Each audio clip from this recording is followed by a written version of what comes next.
Bismillahirrahmanirrahim.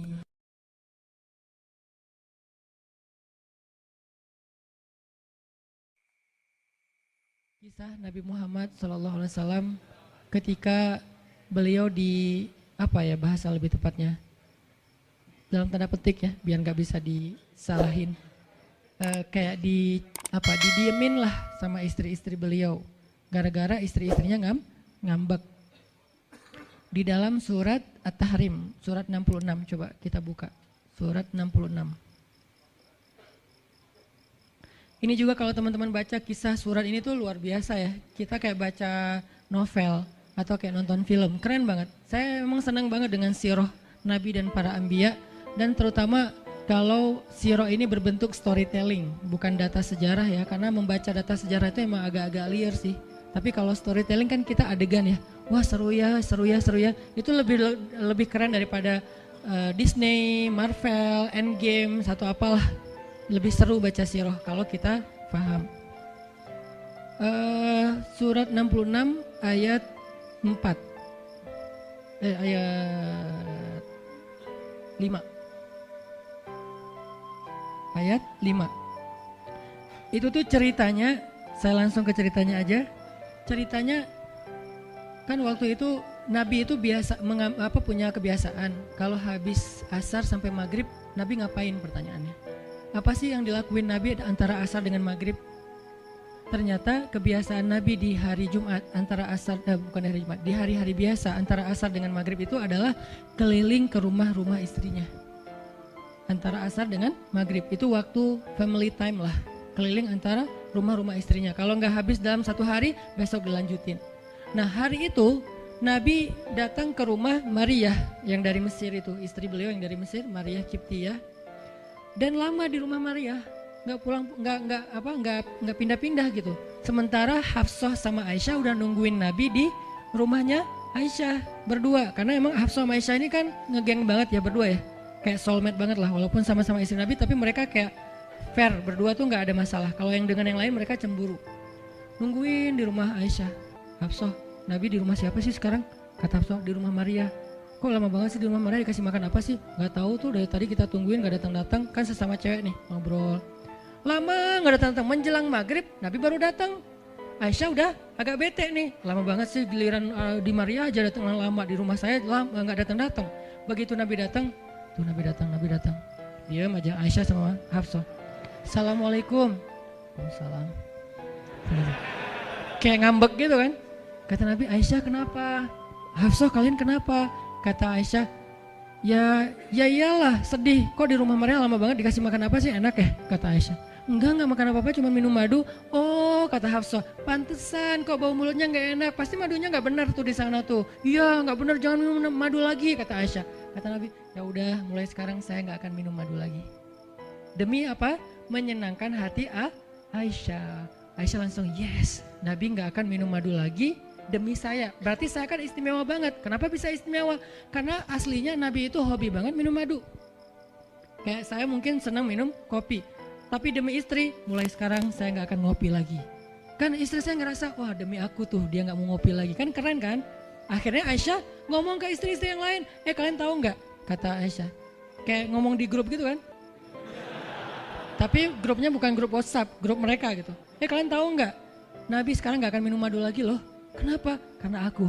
Wah keren ya Aisyah, istimewa banget ya. Sampai Nabi rela gak minum madu. Padahal madu itu baik. Nabi senang juga demi Aisyah. Ya demi aku gitu. Akhirnya Aisyah bahagia. Allah gak ridho. Begitu Nabi ngomong kayak gitu, Allah turunkan ayat pertama surat At-Tahrim. Ya ayuhan Nabi. Jibril langsung turun. Ya Rasulullah ada pesan. Ada pesan tuh dari Allah. Kata Rasulullah, pesan apa Jibril? Nih, ya ayuhan Nabi, lima tuharrimu ma ahallallahu lak tabtaghi mardhata azwajik. Kenapa engkau mengharamkan apa yang Allah sudah halalkan bagimu? Hanya pengen menyenangkan hati istrimu, wahai Rasul? Astagfirullah, salah ngomong saya. Mengharamkan yang Allah halalkan. Astagfirullah ya Allah, mulai sekarang saya akan minum madu lagi. Astagfirullah, maafin saya ya Allah. Jibril balik ke Allah, kasih tahu Nabi akan minum madu lagi. Nabi ngomong ke istri-istri, ngumpulin semuanya, kecuali Aisyah. Semuanya dikumpulin. Ada Hafsah di situ. Wah istri-istriku, maaf ya aku salah ngomong kemarin di depan Aisyah. Sekarang aku akan meralat, mulai sekarang aku akan minum madu lagi di rumah-rumah kalian. Jadi kalau sore aku lagi datang, siapkanlah madu seperti biasanya. Terus istri-istri Nabi ngerasa, Masya Allah Nabi sekarang minum madu lagi demi kita, gitu kan ya. Kan antara mereka kan saling pengen nunjukin siapa yang paling istimewa kan. Demi kita sekarang Nabi udah minum madu lagi. Nabi sampai meralat kata-katanya. Akhirnya ternyata kalimat itu sama Hafsah disampaikan ke Aisyah. Kalau bahasa sosmed kita di capture, di forward. Kan bahaya banget kan. Disampaikan ke Aisyah. Aisyah tuh lihat Nabi sekarang minum madu lagi loh. Demi siapa coba? Demi kami. Aisyah, innalillah, jadi Nabi gini. Cuman Aisyah gak sampai ngomong kayak kita, dasarnya cowok dimana aja sama gitu. Itu mah kata-kata cewek sekarang ya. Kalau Aisyah kan elegan kan gak ngomong gitu. Akhirnya pas Nabi datang Aisyah diam. Aisyah diam, kata Nabi, Aisyah kenapa? Aisyah kenapa? Oh jadi gitu, di belakang ternyata sekarang minum madu lagi. Hah? Nabi langsung datangin sama Jibril. Rasulullah tahu gak kenapa mereka rame-rame sekarang? Siapa yang ngasih tahu nih ke Aisyah? Jibril ternyata jadi penengah, makanya jangan macam-macam deh sama Nabi. Ada Jibril, ada Allah kan susah gitu membuat rahasia. Tahu nggak Rasulullah kenapa Aisyah ngambek? Kenapa wahai Jibril? Gara-gara Hafsah ngebocorin rahasia Nabi kepada Aisyah. Oh ini kerjaan Hafsah kata Nabi. Oke, Hafsah. Panggil nih Hafsah. Dipanggil Hafsah, kata Nabi, Hafsah kamu udah membocorkan rahasia saya. Ini menurut sebagian tafsir. Memang ada banyak tafsir sih. Salah satu tafsirnya kayak gitu. Hafsah kamu udah membocorkan rahasia aku. Dan sekarang istri-istri pada ngambek. Istri yang lain juga ikut ngambek sekarang gara-gara Nabi kayak sekali minum madu sekali nggak minum madu. Yang lain pada diam semuanya. Datang ke rumah Ummu Salamah. Assalamualaikum Ummu Salamah, waalaikumsalam. Tadi kayak aku belum selesai jemuran deh langsung pergi jemuran. Gak mau ngomong sama Nabi. Maria, assalamualaikum, waalaikumsalam. Kayaknya tadi aku lagi sibuk nyetrika deh. Jadi nggak ada yang mau ngomong sama Nabi. Diam semuanya. Nabi kan jadi sedih kan. Gara-gara siapa coba? Gara-gara Hafsah. Akhirnya Nabi bilang, Hafsah, aku kecewa banget dengan sikap kamu.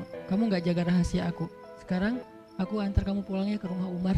Bahasa lainnya diceraikan. Hafsah dicerain sama Nabi. Kerennya Hafsah pas digituin, dia cuma nangis. Dia nggak bilang, ya Rasulullah, Rasul tega nyerain saya, terus saya gimana? Gitu. Enggak. Rasulullah cuma masalah madu doang, cuma masalah capture dan saya forward doang kayak gitu langsung diceraikan. Tega banget sih Rasulullah. Rasulullah nggak punya hati apa? Enggak. Hafsah tuh diam. Ini nih keajaiban diam yang lain ya. Diceraikan sama Nabi. Innalillah, astagfirullahaladzim. Hafsah yuk kita pulang ke rumah Umar. Iya ya Rasulullah, pulang aja. Baik banget nih Hafsah, soleha banget. Jadi by the way emang semua istri Nabi itu soleha, cuman namanya perempuan kadang-kadang muncul sifat dasarnya mereka cemburu, mereka sedih, mereka baper. Tapi itu manusiawi dan perempuan yang soleha pun merasakan hal itu. Hafsah pulang ke rumah Umar. Assalamualaikum, waalaikumsalam, dibuka sama Umar. Ya Rasulullah, Hafsah langsung masuk ke kamarnya. Ya Rasulullah, anak saya bikin salah apa? Pasti dia nyakitin Rasulullah ya. Maaf ya Rasulullah. Langsung Umar marah-marah. Hafsah, kamu ngapain sama Rasulullah? Hafsah diam aja. Dimarahin habis-habisan sama Umar. Umar tahu sendiri, sayang banget kan sama Nabi. Ketika ada masalah antara Nabi dengan anaknya, pasti yang dimarahin anaknya, bukan Nabi. Nabi pulang, Hafsah diomelin sama Umar. Diam aja, nggak ngomong apa-apa. Diam. Akhirnya Jibril turun. Jibril turun, ya Rasulullah ada pesan dari Allah. Apa wahai Jibril? Di surat At-Tolak, surat putus. Kan At-Tolak itu artinya diputusin. Bahasa ini pesantrennya dicerai. Turun surat At-Tolak. Kata Jibril, Allah nyuruh kamu raji'ha ya Rasulullah. Raji'ha innaha qawwamah sawwamah fa innaha min azwajika fil jannah. Wahai Rasulullah, rujuk Hafsah, rujuk Hafsah. Disuruh rujuk. Allah enggak redha Rasul menceraikan Hafsah. Tahu nggak kenapa Allah begitu membela Hafsah ketika Hafsah ada masalah dengan Rasul? Salah satunya karena Hafsah diam. Harusnya Allah ngebela Rasul, Umar aja ngebela Rasul, sahabat-sahabat ngebela Rasul karena Rasulullah selalu benar. Tapi Allah ngebela Hafsah, kenapa? Karena Hafsah diam, sebegitu ajaibnya diam. Sampai ketika ada seorang perempuan bermasalah dengan kekasih Allah, Allah malah membela perempuan ini, bukan kekasihnya. Raji'ha ya Muhammad, rujuk Hafsah, dia itu istrimu di dunia dan di surga. Akhirnya Rasulullah, jadi saya rujuk wahai Umar. Ya Hafsah masih nangis di kamarnya. Balik lagi Rasulullah naik onta ke rumah Hafsah. Assalamualaikum, waalaikumsalam. Ya Rasulullah, udah saya marahin tuh. Hafsah kata Umar, udah gak apa-apa Rasulullah, udah gak usah bersedih. Udah saya marahin habis-habisan dia tuh. Kata Rasulullah, Umar, aku pengen ngomong sama Hafsah. Ya Rasulullah jangan, biar saya aja ngomong. Dia emang gak bisa ketemu sama Rasul. Ya Umar, aku pengen ketemu sama istriku. Hah, istrimu? Hafsah, itu Rasulullah. Keluar lagi Hafsah. Soleha banget, lembut banget. Keluar. Ada apa ya Rasul? Hafsah tuh gak marah-marah. Ada apa ya Rasul? Hafsah, aku pengen ngomong sama kamu. Umar diam bingung. Kata Rasulullah, Hafsah, aku ingin ajak kamu balikan. Romantis gak sih? Rasul pengen ngajak Hafsah balikan. Kok balikan sih Ustaz? Ya rujuk kan balikan. Rujuk artinya kembali ya balikan. Hafsah balikan yuk. Umar bingung. Hah balikan? Hafsah, Allah yang nyuruh aku untuk merujuk kamu. Umar makin bingung. Hafsah kamu keren banget. Sampai Allah belain kamu gitu. Kata Nabi, Hafsah, Allah turunkan ayat khusus tentang kamu di surat ini. Umar makin bingung. Sampai turun ayat. Masya Allah, Masya Allah. Anakku ini subhanallah, Masya Allah gitu kan ya. Akhirnya, ya Rasulullah, Allah sampai menurunkan ayat tentang masalah ini. Alhamdulillah, Hafsah sujud syukur, Hafsah nangis, Hafsah langsung meluk Rasul. Umar, aduh gimana nih? Udah beres gitu, Hafsah dibawa pulang sama Rasul. Boncengan berdua, Hafsah boncengan sama Rasul. Naiklah mereka, mobil mereka yang bermerek onta itu. Gimana cara pulangnya? Di depan rumah Umar, Rasulullah langsung berlutut, langsung ngasih tangan buat Hafsah. Hafsah megang tangan Nabi, injak lutut Nabi, naik ke atas onta. Itu tuh romantis banget. Lalu Rasulullah bonceng Hafsah. Tadi kan cerita Hafsah dicerai sama Nabi itu kan heboh di grupnya istri-istri Nabi kan. Hafsah dicerai loh, Hafsah dicerai loh. Jangan-jangan kita juga dicerai. Soalnya Nabi udah gak mau ngomong sama kita. Astagfirullah, astagfirullah. Jadi grup Nabi, istri-istri Nabi itu pada khawatir kalau mereka juga sama nasibnya dengan Hafsah. Pada bingung. Tapi tiba-tiba mereka ngelihat Hafsah pulang ke rumahnya dibonceng Nabi. Itu tuh langsung trending loh. Istri-istri Nabi, tahu nggak tuh Hafsah dirujuk sama Nabi sampai turun ayat di surat At-Talaq. Oh gitu. Wah Hafsah keren banget ya. Wah istri-istri Nabi pada cemburu pada Hafsah. Diturunkan Hafsah, yang lain pada ngintip Hafsah. Sampai masuk ke rumahnya, Nabi beres di rumah Hafsah, keluar masuk ke masjid. Dia aja di masjid. Istri yang lain Nabi nggak mau ngomong. Aisyah, Ummu Salamah, Saudah, Maria, Sofia, siapa lagi? Yang Zainab bintu Jahsy, semuanya Nabi diamin, nggak mau diajak ngomong. Datang satu-satu, ya Rasulullah mau dibuatin minum apa? Astagfirullah, subhanallah. Datang lagi Aisyah, Rasulullah capek, subhanallah. Diam semuanya, nggak ada yang mau diajak ngomong sama Nabi. Udah mereka akhirnya pada pulang, bingung. Nasib kita gimana ya? Tanya ke Hafsah yuk. Sekarang Hafsah jadi kayak selebritinya. Hafsah, pada datang ke rumah Hafsah. Hafsah bantuin kita dong. Sampai Aisyah aja yang tadinya kayak bisa dibilang kayak pemimpin istri-istri Nabi kan. Aisyah paling cerdas, paling disayang sama Nabi. Sekarang Aisyah diam-diam ngomong, Hafsah bantuin dong. Kita nih lagi digantung sama Nabi. Kata Hafsah sekarang kan kayak lagi di atas angin gitu. Kalian sih nyakitin Rasul, cie. Hafsah tuh kayak wah lagi masa-masanya Hafsah gitu kan. Hafsah gimana dong? Ya udah ngomong aja langsung sendiri. Rasulullah nggak mau ngomong sama kita. Ya udah coba minta tolong ke ayah kamu Aisyah, kan ayah kamu dekat sama Rasulullah. Akhirnya ngundang Abu Bakar. Ya Abu Bakar, baca deh tafsir dari ayat-ayat ini. Abu Bakar datang, ayah tolongin kami dong. Kenapa? Kami tuh dianggurin sama Nabi, didiamin, digantung udah seminggu lebih. Jangan-jangan kami juga dicerai kayak Hafsah. Kalau Hafsah dicerai tapi udah dirujuk, kami gimana nasibnya? Akhirnya ya udah biar aku yang ngomong sama Rasul. Datanglah Abu Bakar ke masjid. Rasul lagi zikir. Ya Rasulullah, itu istri-istrimu ngutus saya. Subhanallah. Ya Rasulullah, Masya Allah. Ya Rasulullah, la ilaha illallah. Abu Bakar aja Rasul gak mau ngomong sama dia. Padahal Abu Bakar itu udah paling akrab sama Nabi. Abu Bakar diam, gak bisa diajak ngomong nih. Abu Bakar balik lagi ke rumah istri-istri Nabi. Kata istri-istri Nabi, gimana Abu Bakar? Astagfirullah, innalillah, gimana kalau Abu Bakar aja gak bisa, gimana yang lain? Terus akhirnya datang lagi ke Hafsah. Hafsah bantuin dong, kita udah gak jelas nasibnya nih. Kata Hafsah, ya udah aku minta tolong ayahku ya. Hafsah masih kayak gak mau langsung ke dia gitu. Ya udah aku minta tolong ayahku ya, panggillah Umar. Ayah bantuin mereka dong, nasib mereka sekarang lagi terkatung-katung gitu. Umar marah, kalian sih. Nah, tadi kan yang diomelin Hafsah kan, sekarang diomelin semua istri Nabi diomelin sama Umar. Dan salah satu kalimat omelannya Umar, itu tuh kerennya Umar sampai di-repost sama Allah. Coba. Ada nggak manusia yang kata-katanya di-repost Allah? Nggak ada, cuman Umar. 2 kali kata-kata Umar di-repost oleh Allah. Arti di-repost apa? Ditayang ulang di Al-Quran. Kan repost itu berarti tayang ulang kan? di capture, langsung di copy, paste, langsung ditayangin. Itu tuh kata-kata cuman Umar yang pernah digituin sama Allah. Kata-kata Umar apa? Ayat ke-5. Kata Umar, kalau kalian gak minta maaf sama Nabi, Allah bisa aja mentalak kalian, menceraikan kalian dari Nabi, lalu menggantikan untuk Nabi istri yang lebih solehah, lebih hafizah, lebih bertaubat, lebih baik, lebih cantik, lebih perawan daripada kalian. Itu tuh kata Umar yang ada di ayat ke-5. Jadi bisa dibilang ayat ke-5 adalah ayat repostnya kata-kata Umar. Saking kerennya Umar. Sampai Nabi pernah bilang kalau ada Nabi setelah aku, Umar lah orangnya. Cuman gak ada Nabi setelah aku. Jadi kalau ada orang yang benci sama Umar, saya gak heran. Dia baca sirah apa? Karena Umar tuh keren banget. Abu Bakar tuh keren banget. Kalau kita baca sirah mereka dahsyat tuh. Dan kalau ada yang bilang Umar sama Ali itu gak akur, aneh juga. Karena Ali memberi nama anaknya yang pertama Abu Bakar, yang kedua Umar, yang ketiga Utsman. Ketika ditanya sama Umar, ya Abul Hasan, kamu memberi nama mereka dengan nama-nama kami, kenapa? Kata Ali, aku berharap mereka jadi orang soleh seperti kalian. Terus gimana caranya Ali ngasih nama Umar sementara dia benci sama Umar? Gak mungkin dia benci, masa ngasih nama orang yang dibenci kan? Dek, namanya siapa? Namrud. Kok Namrud sih? Kan ayah saya benci banget sama Namrud. Datang lagi, dia namanya siapa? Iblis. Kok iblis sih gitu kan ya? Gak mungkin lah. Ngasih nama anak pasti karena sayang. Kayak saya ngasih nama Aisyah, Maryam, Mutia, Yahya, Ertugrul itu karena emang saya ngefans dan ngidolain banget dengan nama-nama ini. Yahya, Ayyash, tiga tokoh di situ. Nabi Yahya, Ayyash sahabat Nabi, dan Yahya Ayyash mujahid Palestina. Jadi 3 tokoh sekaligus. Nabi Yahya saya ngidolain banget supaya Yahya jadi anak kecil yang seperti Nabi Yahya menghafal Quran. Kedua, Ayyash itu sahabat Nabi Muhammad. Kemudian yang ketiga, Yahya Ayyash sekaligus itu nama mujahid Palestina yang paling pintar ngerakit banyak senjata-senjata untuk ngelawan Israel, dan dia dibunuh sama Israel. Saking Israel benci sama Yahya Ayyash, untuk membunuh Yahya Ayyash mereka ngebom 1 blok untuk membunuh Yahya Ayyash, dan mudah-mudahan dia syahid dalam dalam kejadian itu.